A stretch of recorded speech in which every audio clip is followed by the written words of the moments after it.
யோசிக்காமல் இருக்கிறது? நான் எப்படி பாஸ்டர் திங்க் பண்ணாமல் இருக்க முடியும்?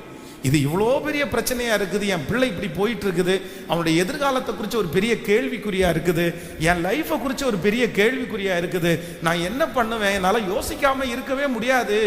இந்த சூழ்நிலை நீங்கள் கடந்து வந்தால் தெரியும்னு நீங்கள் நினைப்பீங்க. ஆனால் நான் என்ன நம்புகிறேன் அப்படின்னா, இங்கே அப்போஸ்தலனாகிய பவுல் கடந்து போகிற சூழ்நிலையும் அப்படிதான். நீங்களும் நானும் நினைக்கிறது மாதிரி சாதாரணமான சூழ்நிலை இல்லை, ரொம்ப ஒரு மோசமான ஒரு சூழ்நிலை, பெரிய பிரச்சனையான ஒரு சூழ்நிலை. அவனுடைய கையிலே கவி கொண்டது சாதாரணமான கரப்பாம்பூச்சி கிடையாது. அவன் கையில கவி நிற்கிறது விரியன் பாம்பு, அவ்வளோ விஷம் நிறைஞ்ச பாம்பு.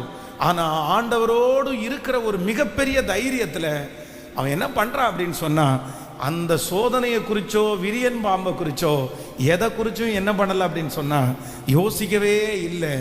யெகோவா ஈரே, கர்த்தர் பார்த்து கொள்ளுவார், கர்த்தர் பார்த்து கொள்ளுவார்.